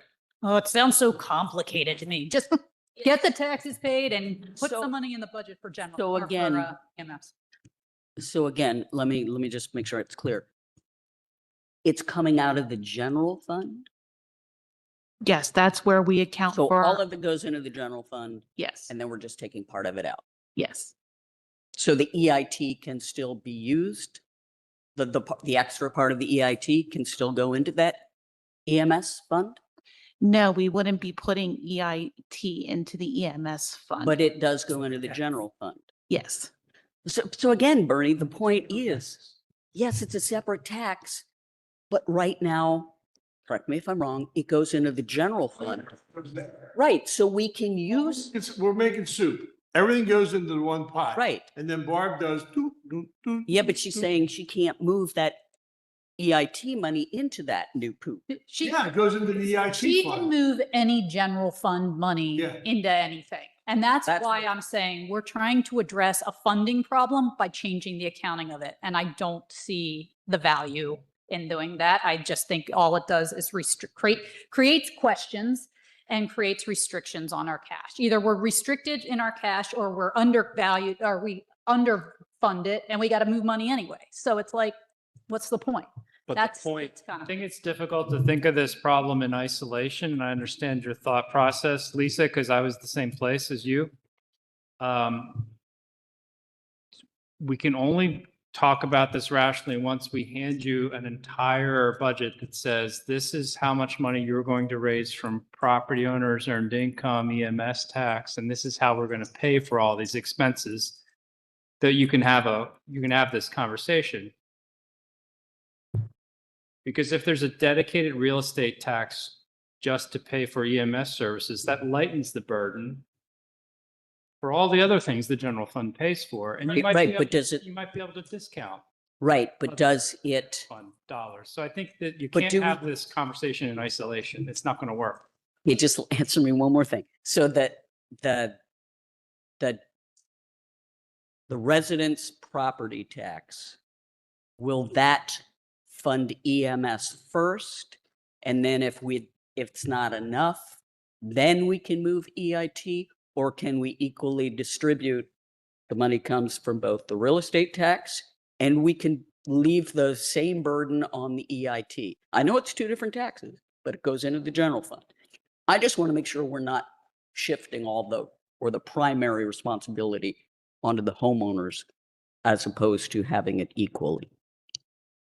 That's a great question. And we can work on a rational answer for you on that one. I understand your concern. Yeah, and that's the reason I raised it, because I think we need an answer to that. I don't want to be shifting everything to the homeowner. Thank you, Barb.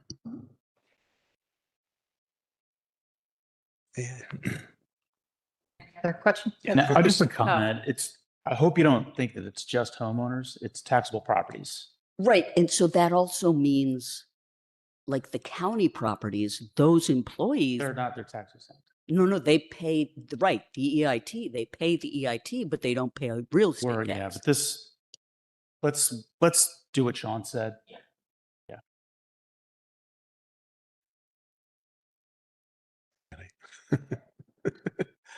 Would you rather just move it to Yeah, discussion? I think we've all, I know I meet with Sean Friday. I think my meeting is, and it sounds like a couple of you guys have already met. What? Yeah, I'm with you on Friday. You're with me on Yeah, Friday so- at the same time? You make a decision without me. Wow. I'll just make one little quick. I'll make it quick. Or you're not. Sure. Okay. It's just that there are other stakeholders in Westchester. Westchester population, a little over 20,000. Westchester University, student enrollment, I believe is like 18,600 plus 6,000 staff and faculty, 24,000. The rest is the county government, witnesses, jurors, judges, hearings, people who come to attend the hearings, and plus their staff. And then the bid. It has a number of employees. They have, you join to participate in the bid. And I'm thinking there's a funding source that maybe attach a little bit to add to EMS support. And then finally, there's the bars and restaurants. The police reports every month about the intoxications and fights, bar fights. I think the bars and restaurants could take a little more responsibility in terms of supporting EMS support. All of these stakeholders each can participate. I don't know if this university can charge a little extra tuition for students just to cover EMS, a really small amount, but there are more stakeholders in Westchester than just the citizens. And I think it's unfair to tax the citizens. Thank you. do agree with that. I know we probably want to bring this to a close, but I do agree with what you're saying there, Stephen. And Brian mentioned earlier in the finance committee, introduced the pilot program. And we probably do have some amount of footprint that uses the services that aren't necessarily contributing as much. We have to put some data together to actually figure out what that might be and back into something. But I do agree, there's other funding sources out there that should be explored as we're thinking about whatever, property tax, EIT. We've been signaling this all year. We're gonna have to we're gonna have some level of increase. We just hope it's palatable. Will be an eventuality, but I don't think right now, I think we should explore these other funding sources. And I think we have been. I mean, again, this only partially funds EMS.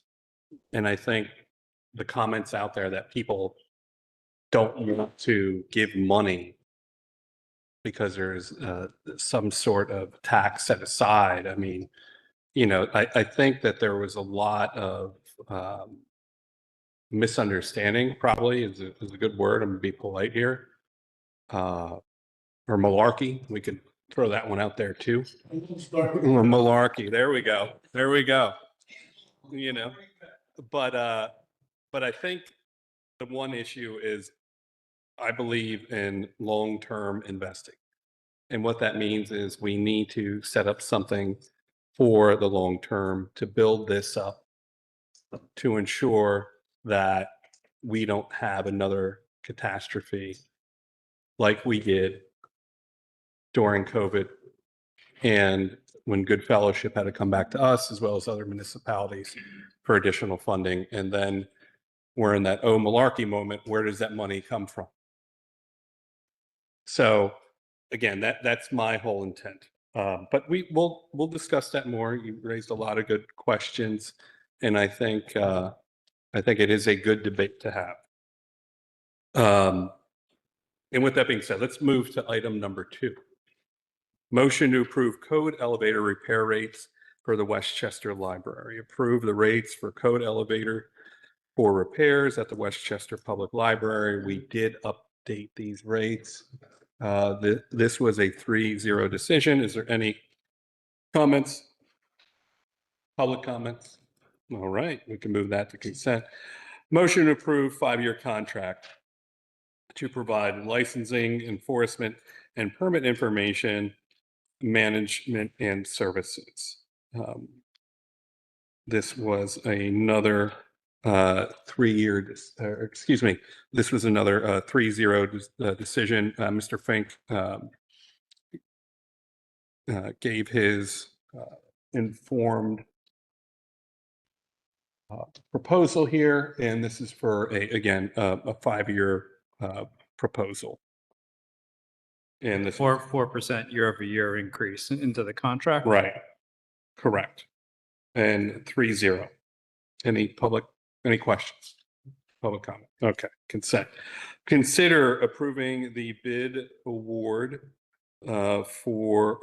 consider approving bid award for brick sewer relining. We did have a discussion with this.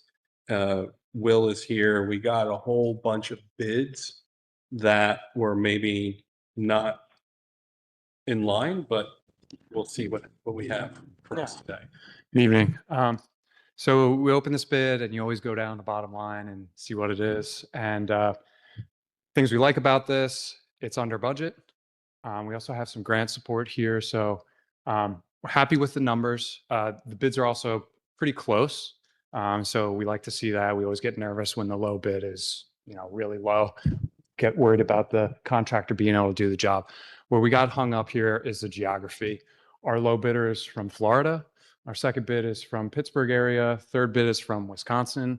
And fourth bid is New Jersey up by New York City area. So in an ideal world, we are working with more local contractors than what this shows us. What I've learned in the last week is that's not uncommon for these type of projects. They just tend to be sort of traveling contractors. It's very niche work. We have successfully done lining work with an out-of-state contractor before. It wasn't an issue at all. A couple of years ago, we did some wastewater pipe relining work. So options are basically to award this. Like all our projects, that award is contingent on compliance with the RCO, because the bottom line number for base bid and alternate is $323,768 and change.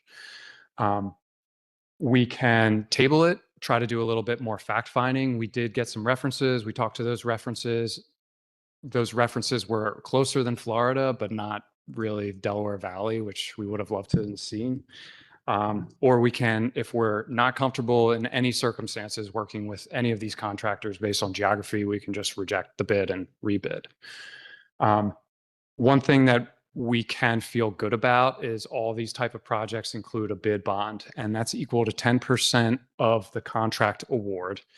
And what that means is a third party is basically ensuring that bid. So if the contractor walks away from the project, say we award the bid and they say, oh, we aren't actually capable of working in Pennsylvania, then they forfeit their bid bond to us, which is 10% or about $32,377. This also means that people submitting bids do their homework before they submit them.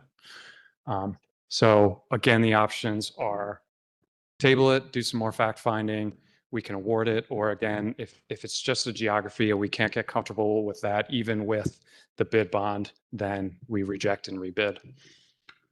With that being said, Will, because of the geography, how do you and the engineers feel about moving forward? With the bid bond in mind, we are comfortable awarding the bid. Again, that's also contingent on making sure that they are all of their RCO submittals, which come after the notice of intent to award, check out. So there's sort of a couple different things. That would be New Pipe LLC, correct? Yep.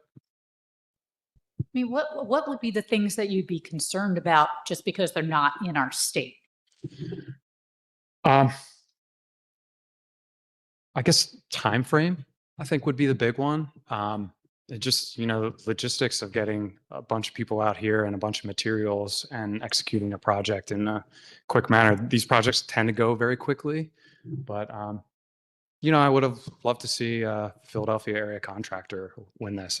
I can't really put my finger on it, but again, not to keep beating on this drum, but with a bid bond, I think we're confident that they did their homework before they submitted this. And again, that's provided by a third party. So you got a third party looking over your submittals and vouching for you, essentially.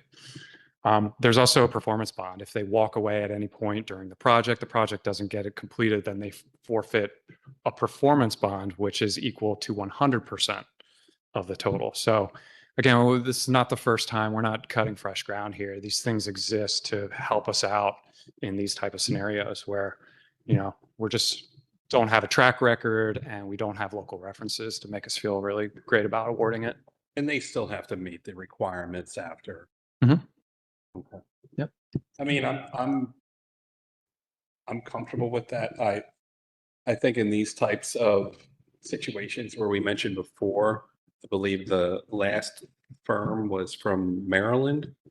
Yeah. Yeah, that did the one streamline. Yeah, that proved out to be great because the foreman said, look, I'm paying 4 or 5 guys to sit in a truck for 3 hours a day. We're going to get this done as quickly as possible. So kind of actually helped get the work done really quickly.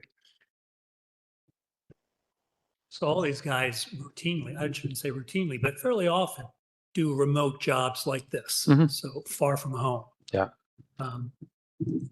Is there even any, Brian mentioned somebody from Maryland, but do we even know if there are companies within 100 miles that could do it? No.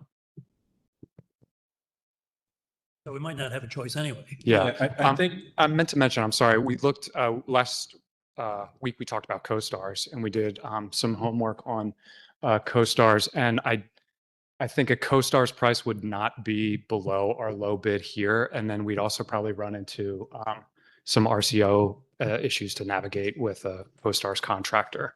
The one we've done a lot of work with cannot comply with RCO.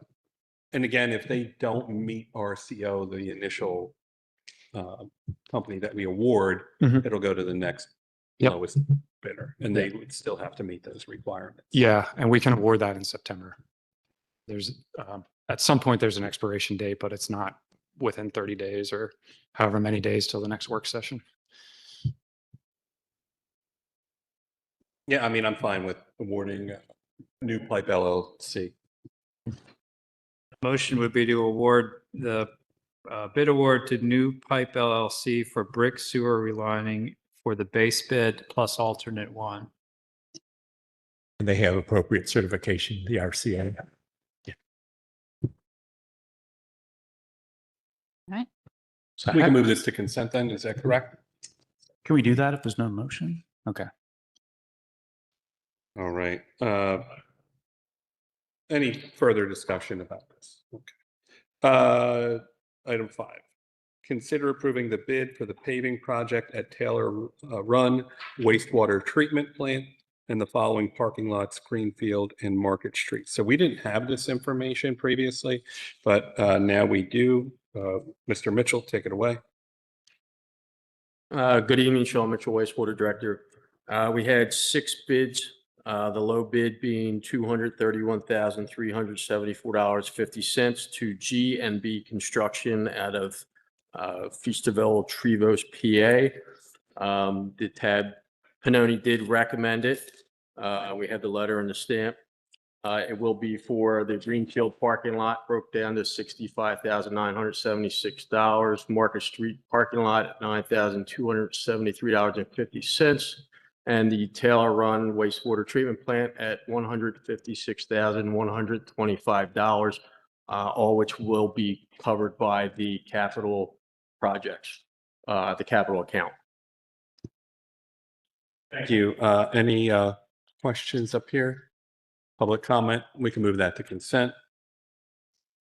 Motion to adopt a budget modification for the fire fund and purchase dedicated blocking vehicle for the Westchester Fire Department. That was a 3-0 decision. Any questions? Public comment? Consent?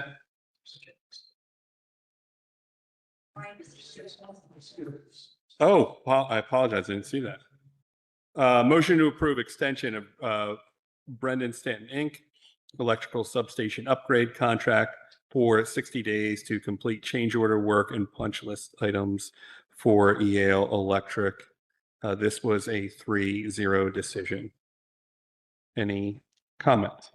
Public comments? Okay, thank you. Motion to approve grant resolution for PA DCED Main Street Matters Program for South High Street Streetscape Improvements Project. This was a grant application, again, a 3-0 decision. Any objections? Any public comment? We can move that to consent. Motion to approve the request for sponsorship from Westchester Foundation. We have done this year after year, annually, I should say. Approved $900 serpentine donation for the October 15th, 2026 Westchester Downtown Foundation 2026 Preservation Awards. And is there any objections? Any public comment? Consent? Motion to approve the following purchase requests. Code elevator, $10,000. That is at the library. Cody Computer Services, $20,815.11. That's police records management. McClure Company, $41,793. That's an air handler unit. Pannoni, that's for parking garages. That's capital planning for $37,750. Petroleum Traders, $42,081.60. That's heating oil for wastewater. PICS for DSA, $17,079. That's police software for crime scenes. And then finally, both of these items are together. RW Communications, $64,432.02. And CDW G $39,082.46. And that's Chestnut Street garage cameras. All approved 3-0. Any objection? Public comment. Darrell Cook, South Walnut Street. Reference to D for the parking garage facilities. Is that this in an evaluation of whether we need additional garages or what's it for? Ramsey? No, this is a facilities assessment to help with the capital planning of the existing garages. Thank you. Any further public comment? All right, we can move item 10 to consent. All right, last but not least, Yay. Administration, Communication and Technology Committee, the ACT Committee. Motion to approve amendments to the Employee Policy Manual. These were minor corrections. Chris Hines went through it with us. I don't think she's here. Yeah, I would invite. Oh, go ahead. I would invite any comments that Borough Council has at this moment, but I would kindly ask that council can table this motion to next month. There's something else we want to review with legal team with one of the changes we're making having to do with vehicles. Thank you. Gotcha. So we will table this until next month. I thought you were going to take away their Thanksgiving extra day. All right, the next one, Bill, if you could call up the document I sent to make this clear. As you know, we've been discussing the potential increase in the stipend, the salary given to borough employees, to borough council and the mayor. This is what exists right now. The borough council, we each get paid $4,125 each year. The mayor is the same. We discussed a number of proposals, no increase incrementally, or keep us all the same and do it all at one time. And we discussed it in committee, and what we came up with was as soon as we could do this, which would be 2030, less than 4 years from now, we would raise it to the maximum currently permitted by the state, which is $6,915. Since the duties of council and the mayor aren't changing, we decided to recommend that the two salaries remain commensurate like they are now, and to raise it again to the $6,915. Questions?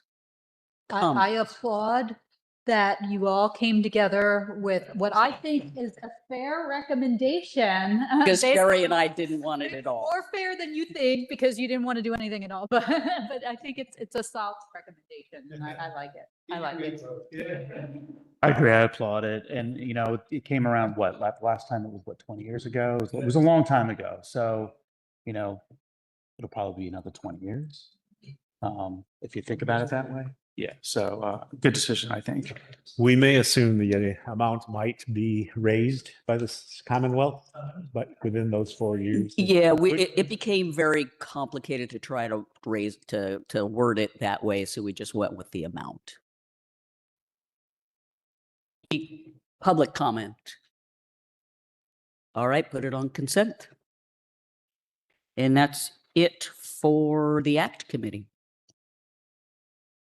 All right, Sean, you're up.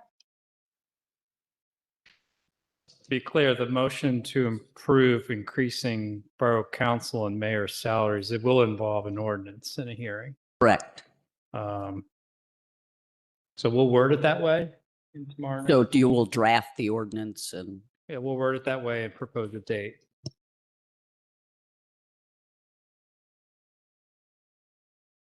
That's good. Thank you. We have item G. Kick G to me. Yes, I did. G would be very simple. We talked about this a little bit tonight. So the way this would read would be a motion to schedule a hearing to repeal the stream protection ordinance. I don't have the number in front of me, but it was adopted, I believe, in 2016. And that's the item for council to consider. I think we are within advertising guidelines to be able to get this done in September. So it would be a hearing to repeal I it? think it's September 16th. You have to do ordinance hearings to repeal ordinances as well as to enact them. So are you asking for a motion to establish a hearing in September to repeal the stream protection fee ordinance? That is correct. Okay. We're not making any decisions at this point about how we're replacing that fee. We're simply saying, like the Supreme Court told us, you can't collect it anymore, so we have to repeal it. Any questions from anybody here? Any questions from anybody out there? Okay, so that'll go on consent. All right, last one. I think this is Tom. Motion to approve Klingenberg variance? Klingenberg variance, thank you. Another, it's a Pan Am. Yeah, I'll get Klingenberg. Tom. Zoning Hearing Board approved a variance for the Klingenbergs who live at 516 North Church Street. The variance was to permit building coverage up to 24.13%. The purpose of it was to build an accessory garage with an ADU above the garage. The borough appealed that decision. The several adjoining property owners appealed the decision. All the parties have negotiated this settlement agreement that will permit only the construction of the accessory garage. The building coverage resulting from that will be 22.4%, which is about 2% less than what was approved. The settlement agreement remains in effect until one of two things happen. The Klingenbergs sell their property to an unrelated party, or all of the property owners who appealed sell their properties. Any questions? So no ADUs on that block. Any questions from anyone out here? All right. Oh, wait, yes. Aaron, are you out there? Do you have a comment? No, I'm sitting here watching. All right. Okay, so I think we can move that to consent as well. All right. Any other business? Madam President, may I make a brief statement, please? Yes. This time last month, sometimes my big mouth gets me in trouble, and sometimes it helps me out. But we were discussing responsiveness from the Good Fellowship ambulance group. What occurred was Ms. Kearns and I put out a request to meet with Chaz Brogan and his team to discuss funding and better understanding of the where the funding actually was going to go. A list of dates and times were sent, and where I didn't misspeak, I just said something dumb. The very first day we sent out the request, Chaz Brogan was on vacation, and Ms. Kennedy responded right away, immediately that day, saying that as soon as Chaz gets back, we're going to get it together. When it came up last month, what I didn't do mentally, because it's so darn late when we get out of here, sundowning happens quite a bit when you're getting older. I didn't finish the sentence. Good Fellowship did respond, but in my thought process, we did not get a definite date to sit down with them, and that's where the confusion started. But Good Fellowship responds extremely quickly, sometimes ahead. They actually almost think of things before you do it. But to Mr. Brogan, he's here now. If you can't correct a mistake that you make in public, you don't belong sitting up here. So my apologies saying that you didn't do something that you did. And hopefully, we stay a good working team. Thank you. Thank you, Bernie. And it takes a confident and person with big man. Yeah, to be able to apologize and. I have 5 daughters. I don't have a chance to win. But anyway, thank you. Thank you very much. Any other business? All right, then we will adjourn at 8:41 PM. Thanks, everybody.